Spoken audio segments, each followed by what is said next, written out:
అండి, అందరికీ నమస్కారం. Welcome to Shyamala Devi creations. ఈరోజు చేపల ఫ్రై అండ్ చేపల పులుసు మేము ఎలా చేస్తున్నామో చూపిస్తున్నాం. ముందుగానే ఉప్పు, కారం, అల్లం వెల్లుల్లి పేస్ట్, గరం మసాలా వేసి మ్యారినేట్ చేసిన చేపల్ని ఆయిల్లో వేసి ఫ్రై చేసి ఇలా కొత్తిమీర, ఆనియన్ స్లైసెస్ వేసి ఇదిగోండి ఇలా ప్లేటింగ్ చేశాను. ఎలా ఉంది? ప్లేటింగ్ చూడగానే అవతల వాళ్ళకి చాలా టెంప్టింగ్గా తినాలని కోరిక రావాలి. అలా ఉంది కదా? కామెంట్ చేయండి ఎలా ఉందో. మిగిలిన చేపలతో గ్రేవీ చేయబోతున్నాను. చూసారు కదా, సన్నంగా ఉల్లిపాయలు, పచ్చిమిరపకాయలు కోసుకొని వేపాలి. బ్రౌనిష్ కలర్లోకి వచ్చినాక అల్లం వెల్లుల్లి ముద్ద వేసి పచ్చి వాసన పోయేంత వరకు వేపాలి. ఆ తర్వాత ఆనియన్ పేస్ట్ యాడ్ చేసుకోవాలి కూరకి. చూస్తున్నారు కదా, బాగా ఫ్రై అవుతుంది. కలర్ కూడా కొంచెం చేంజ్ అయ్యింది. ఇప్పుడు చింతపండు పులుపు వేసేసి బాగా మరగనివ్వాలి. మరిగినాక దాంట్లోని మనం ముందే మ్యారినేట్ చేసుకున్న చేపల్ని ఒక్కొక్కటి కదపకుండా వేసుకోవాలి.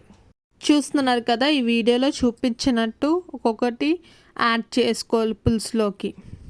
గిన్నెలో మిగిలిపోయిన ఉప్పు, కారం కలిపిన అది ఉంటుంది కదా మసాలా కూడా దీంట్లో వేసేసుకొని చూసారు కదా, చాలా బాయిలింగ్ అవ్వాలి. బాగా ఉడికేసిన చేప ఉడికేసినట్టు మంచి వాసన వస్తున్నప్పుడు కాస్త కొత్తిమీర వేసుకుని దించేస్తే అయిపోయినట్టే. మనం కలపాలనుకున్నప్పుడు గిన్నెకి ఇటుపక్క అటుపక్క హ్యాండిల్స్ ఉంటాయి కదా, అది క్లాత్తో పట్టుకుని కొంచెం అట్లా షేక్ చేస్తూ కలపాలి. మొక్కలు విరిగిపోవు, అలాగే చేప ముళ్ళు గ్రేవీలో కలిసిపోవు. మీకు తెలుసా, చేపలు వేడిగా ఉన్నప్పుడు తింటే ఒక రకమైన టేస్ట్ వస్తుంది, అలాగే కొంచెం పోయినాక తింటే ఒక రకమైన టేస్ట్ ఉంటుంది. ఎప్పుడైనా మీరు గమనించారా? చూస్తున్నారు కదా, కోడిగుడ్డు, ఎండి చేపలు, అలాగే చేపల ఫ్రై. ఇదిగోండి మన గ్రేవీ కర్రీ.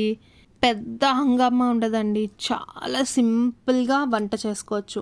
మనం పులుపు, కారం, ఉప్పు సమంగా వేసుకుంటే చాలు. ఎక్కువగా గరం మసాలాలు అలాంటివి ఏమీ వేయకలే. సింపుల్గా ఉందా, చాలా టేస్టీగా ఉంటుంది.